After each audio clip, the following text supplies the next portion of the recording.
Assalamualaikum warahmatullahi wabarakatuh. Kami dari kelompok 3 akan mempresentasikan materi tentang konsep dan distribusi probabilitas. Pengertian probabilitas. Probabilitas adalah suatu ukuran tentang kemungkinan suatu peristiwa atau event akan terjadi di masa mendatang. Probabilitas dinyatakan antara 0 sampai 1 atau dalam persentase. Dalam mempelajari probabilitas, ada 3 kata kunci yang harus diketahui. Yang pertama, eksperimen.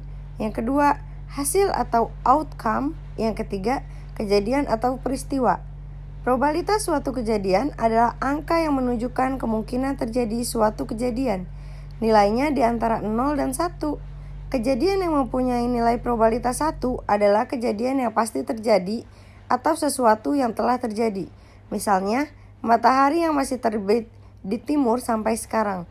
Sedangkan suatu kejadian yang mempunyai nilai probabilitas 0 adalah kejadian yang mustahil atau tidak mungkin terjadi. Misalnya, seekor kambing melahirkan seekor sapi. Probabilitas atau peluang suatu kejadian A terjadi dilambangkan dengan notasi P tanda kurung A atau PR tanda kurung A.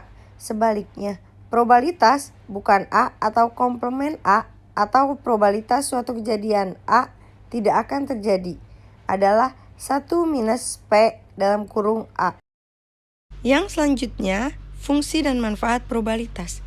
Fungsi probabilitas dibagi menjadi 3. Yang pertama, membantu peneliti dalam mengambil keputusan yang lebih tepat. Pengambilan keputusan yang lebih tepat dimaksudkan tidak ada keputusan yang sudah pasti, karena kehidupan mendatang tidak ada yang pasti kita ketahui dari sekarang, karena informasi yang didapat tidaklah sempurna. Yang kedua, dengan teori probabilitas, kita dapat menarik kesimpulan secara tepat atas hipotesis yang terkait tentang karakteristik populasi. Menarik kesimpulan secara tepat atas hipotesis atau perkiraan sementara yang belum teruji kebenarannya yang terkait tentang karakteristik populasi pada situasi ini, kita hanya mengambil atau menarik kesimpulan dari hipotesis. Bukan berarti kejadian yang akan datang kita sudah ketahui apa yang akan terjadi. Mengukur derajat ketidakpastian dan analisis sampel hasil penelitian dari suatu populasi. Yang selanjutnya, manfaat probabilitas dalam kehidupan sehari-hari adalah membantu kita dalam mengambil suatu keputusan serta meramalkan kejadian yang terjadi jika kita tinjau pada saat kita melakukan penelitian. Pendekatan terhadap probabilitas yang dibagi menjadi 3. Yang pertama, pendekatan klasik. Mengasumsikan bahwa sebuah peristiwa mempunyai kesempatan untuk terjadi yang sama besar. Probabilitas suatu peristiwa kemudian dinyatakan sebagai rasio antara jumlah kemungkinan hasil dengan total kemungkinan hasil, atau rasio peristiwa terhadap hasil, yang dirumuskan probabilitas suatu peristiwa sama dengan jumlah kemungkinan hasil atau peristiwa dibagi jumlah total kemungkinan hasil. Yang selanjutnya ada pendekatan relatif. Besar probabilitas suatu peristiwa tergantung pada berapa banyak suatu peristiwa terjadi dari keseluruhan percobaan atau kegiatan yang dilakukan. Rumusnya, probabilitas kejadian relatif sama dengan jumlah peristiwa yang terjadi dibagi jumlah total percobaan atau kegiatan. Yang selanjutnya, pendekatan subjektif. Probabilitas suatu kejadian didasarkan pada penilaian pribadi yang dinyatakan dalam suatu derajat kepercayaan. Penilaian subjektif diberikan karena terlalu sedikit atau tidak ada informasi yang diperoleh atau berdasarkan keyakinan. Misalnya, menurut Menteri Keuangan Indonesia periode 2014-2019, Indonesia tidak akan pernah krisis karena pondasi ekonomi kuat. Contoh yang selanjutnya, Anda akan mendapatkan nilai B untuk mata kuliah statistik. Yang selanjutnya, menurut Presiden Amerika Serikat, rakyat Irak akan menyambut tentara Amerika dengan sukacita. Yang selanjutnya, hukum penjumlahan dengan rumus P tanda kurung A atau B sama dengan P tanda kurung A ditambah P tanda kurung B. Contoh, P tanda kurung A sama dengan 0,60 P tanda kurung B sama dengan 0,40. Maka P tanda kurung A atau B sama dengan 0,6 ditambah 0,4 sama dengan 1,0. Untuk menerapkan aturan penjumlahan ini, harus dilihat jenis kejadiannya, apakah merupakan peristiwa atau kejadian bersama atau peristiwa saling lepas. Yang dapat dijelaskan sebagai berikut. Peristiwa atau kejadian bersama ialah dua peristiwa atau lebih disebut peristiwa atau kejadian bersama non-mutually exclusive atau joint. Apabila kedua peristiwa atau lebih tersebut dapat terjadi pada saat bersamaan tetapi tidak selalu bersama. Probabilitas peristiwa atau kejadian bersama dirumuskan sebagai berikut, yaitu P tanda kurung A atau B sama dengan P tanda kurung A ditambah P tanda kurung B dikurang P tanda kurung AB. Yang selanjutnya, peristiwa saling lepas ialah dua peristiwa atau lebih disebut saling lepas atau mutually exclusive jika kedua atau lebih peristiwa itu tidak dapat terjadi pada saat yang bersamaan. Jika kejadian menjual saham P tanda kurung A, maka kejadian membeli saham P tanda kurung B tidak akan terjadi pada waktu yang bersamaan. Jika kejadian A dan B saling lepas, hukum penjumlahan menyatakan bahwa probabilitas suatu kejadian atau probabilitas kejadian lain terjadi sama dengan penjumlahan probabilitas masing-masing kejadian. Hukum tersebut dinyatakan sebagai berikut. Rumusnya P sama dengan AB sama dengan 0. Maka P tanda kurung A atau B sama dengan P tanda kurung A ditambah P tanda kurung B dikurang 0. Atau sama saja seperti P tanda kurung A ditambah P tanda kurung B. Yang kedua itu hukum perkalian. Hukum perkalian itu menghendaki setiap peristiwa adalah independen, yaitu suatu peristiwa terjadi tanpa harus menghalangi peristiwa lain terjadi. Seperti peristiwa A dan B yang independen. Artinya, apabila peristiwa A terjadi, maka tidak akan menghalangi terjadinya peristiwa B. Hukum perkalian untuk probabilitas kejadian A dan B yang saling independen dinyatakan dengan probabilitas A dan B sama dengan peristiwa A dikali peristiwa B. Dalam konsep probabilitas, hukum perkalian itu diterapkan secara berbeda menurut jenis peristiwanya. Ada dua jenis peristiwa dalam hukum perkalian. Yang pertama, kejadian bersyarat, yang artinya probabilitas suatu peristiwa akan terjadi dengan ketentuan peristiwa lain telah terjadi. Misalnya, probabilitas B pada A. Hukum perkalian untuk probabilitas bersyarat bahwa peristiwa B terjadi dengan syarat peristiwa A telah terjadi dinyatakan dengan probabilitas B pada A sama dengan peristiwa AB per peristiwa A. Yang kedua, peristiwa pelengkap atau complementary event. Artinya, peristiwa pelengkap menunjukkan bahwa apabila ada dua peristiwa A dan B yang saling melengkapi, sehingga jika peristiwa A tidak terjadi, maka peristiwa B pasti terjadi. Probabilitas keduanya dapat dirumuskan dengan probabilitas A ditambah probabilitas B sama dengan 1, atau probabilitas A sama dengan 1 dikurangi peristiwa B. Selanjutnya itu teorema Bayes. Teorema Bayes itu dikemukakan oleh seorang pendeta Presbyterian Inggris pada tahun 1763 yang bernama Thomas Bayes. Teorema Bayes ini kemudian disempurnakan oleh Laplace. Teorema Bayes itu digunakan untuk menghitung probabilitas terjadinya suatu peristiwa berdasarkan pengaruh yang didapat dari hasil observasi. Teorema ini menerangkan bahwa hubungan antara probabilitas terjadinya peristiwa A dengan syarat peristiwa B telah terjadi, dan probabilitas terjadinya peristiwa B dengan syarat peristiwa A telah terjadi. Teorema ini itu didasarkan pada prinsip bahwa tambahan informasi dapat memperbaiki probabilitas.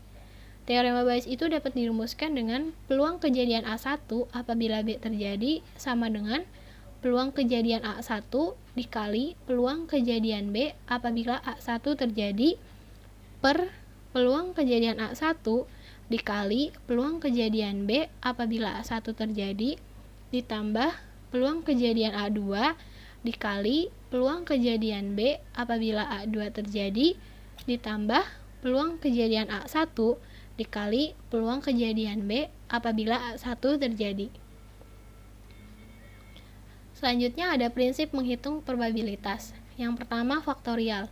Faktorial itu digunakan untuk mengetahui berapa banyak cara yang mungkin dalam mengatur suatu kelompok. Rumusnya, faktorial itu dilambangkan dengan tanda seru. Faktorial sama dengan N tanda seru. Yang kedua, permutasi. Digunakan untuk mengetahui sejumlah kemungkinan susunan jika terdapat satu kelompok objek. Permutasi ini dirumuskan dengan NPR sama dengan N faktorial per N dikurangi R faktorial. Dan yang ketiga itu kombinasi. Digunakan apabila tertarik pada beberapa cara sesuatu diambil dari keseluruhan objek tanpa memperhatikan urutannya. Rumus kombinasi itu NCR sama dengan N faktorial per R faktorial dikali N dikurangi R faktorial. Pengertian distribusi probabilitas. Distribusi probabilitas adalah suatu distribusi yang menggambarkan peluang dari sekumpulan variat sebagai pengganti frekuensinya. Probabilitas kumulatif adalah probabilitas dari suatu variabel acak yang mempunyai nilai sama atau kurang dari suatu nilai tertentu. Kunci aplikasi probabilitas dalam statistik adalah memperkirakan terjadinya peluang atau probabilitas yang dihubungkan dengan terjadinya peristiwa tersebut dalam beberapa keadaan. Jika kita mengetahui keseluruhan probabilitas dari kemungkinan outcome yang terjadi, seluruh probabilitas kejadian tersebut akan membentuk suatu distribusi probabilitas. Fungsi distribusi peluang pada umumnya dibedakan atas distribusi peluang diskrit dan distribusi peluang kontinu. Distribusi probabilitas diskrit. Peubah acak diskrit adalah peubah acak yang ruang rentangnya merupakan himpunan yang berhingga atau tak berhingga tapi terhitung dengan rumus-rumus sebagai berikut. Kemudian distribusi uniform diskrit. Jika peubah acak X mempunyai nilai X1, X2, X3 sampai Xk dengan peluang yang sama, maka distribusi seragam diskrit didefinisikan sebagai rumus berikut. Kemudian rataan dan variasi dari distribusi seragam diskrit rumusnya adalah sebagai berikut. Distribusi binomial. Distribusi binomial didasarkan pada proses Bernoulli. Pada proses Bernoulli, suatu eksperimen sering terdiri dari beberapa usaha yang berulang-ulang, di mana tiap usaha mempunyai dua kemungkinan, sukses atau gagal. Sifat-sifat proses Bernoulli adalah sebagai berikut. Yang pertama, eksperimen terdiri dari N usaha yang berulang. Yang kedua, setiap usaha memberikan hasil yang dapat diklasifikasikan menjadi sukses atau gagal. Yang ketiga, peluang dari sukses adalah P yang bersifat 6. Yang keempat, peluang dari sukses adalah P yang bersifat tetap dalam setiap kali usaha. Yang kelima, tiap usaha tersebut bersifat independen satu sama lain. Distribusi multinominal. Jika suatu percobaan dapat menghasilkan K macam hasil E1, E2, dan E3, dan seterusnya, dengan peluang P1, P2, dan seterusnya, maka distribusi peluang dari perubahan acak X1, X2, dan seterusnya yang menyatakan banyak terjadi E1, E2, dan seterusnya dalam N usaha yang independen adalah sebagai berikut. Distribusi hipergeometrik. Distribusi hipergeometrik mempunyai sifat-sifat sebagai berikut. Yang pertama, secara acak diambil sebanyak N tanpa dikembalikan dari N benda. Yang kedua, K dari N benda diklasifikasikan sukses dan N K diklasifikasikan gagal. Jumlah sukses K dari eksperimen hipergeometrik disebut peubah acak hipergeometrik.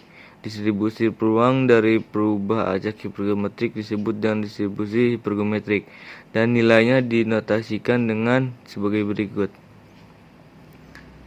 Distribusi peluang dari peubah acak hipergeometrik X yaitu jumlah sukses dari sampel acak berukuran N yang diambil dari N benda di mana terdapat K jumlah sukses dan N K jumlah gagal adalah sebagai berikut.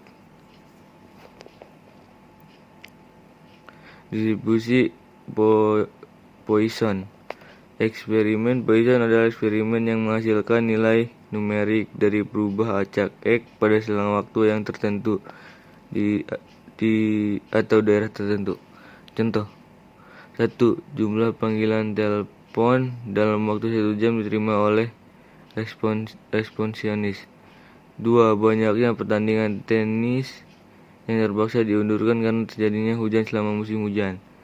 3. Banyaknya tikus dalam atau hektar sawah. Banyaknya salah ketik dalam satu halaman. Sifat-sifat proses Poisson.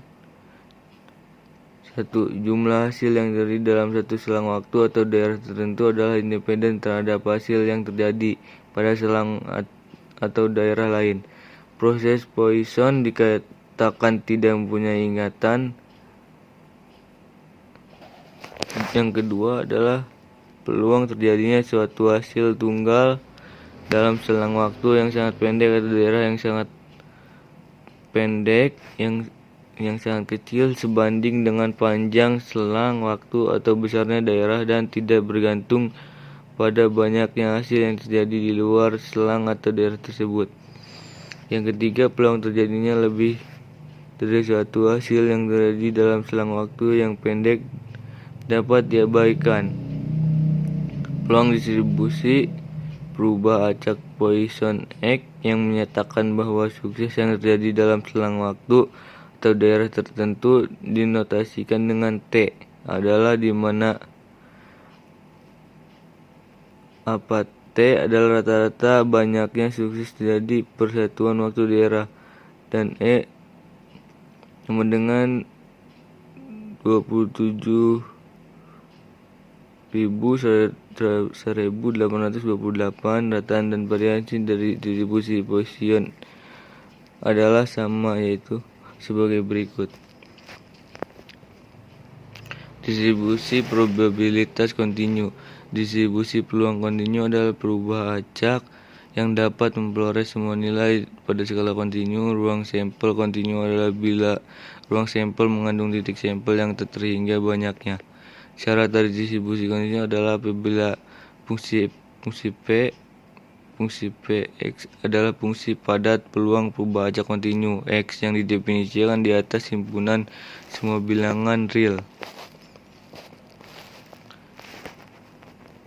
Distribusi normal. Distribusi normal mungkin merupakan distribusi probabilitas yang paling penting baik dalam teori maupun aplikasi statistik.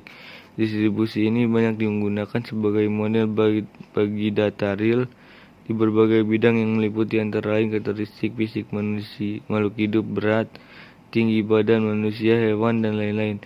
Terdapat 4 alasan mengapa distribusi normal menjadi distribusi yang paling penting. Yang pertama adalah distribusi normal terjadi secara alamiah. Yang kedua, beberapa variabel acak yang tidak terdistribusi normal dapat dengan mudah ditransformasikan menjadi suatu variabel acak yang normal. Yang ketiga, banyak hasil dan teknik analis yang berguna dalam memperkerjakan statistikanya bisa berfungsi dengan benar jika model distribusinya merupakan distribusi normal. Yang keempat, ada beberapa variabel acak yang tidak menunjukkan distribusi normal pada populasi tersebut ternyata menunjukkan distribusi normal. Distribusi normal disebut juga Gaussian distribusi adalah salah satu fungsi distribusi peluang berbentuk lonceng seperti gambar berikut.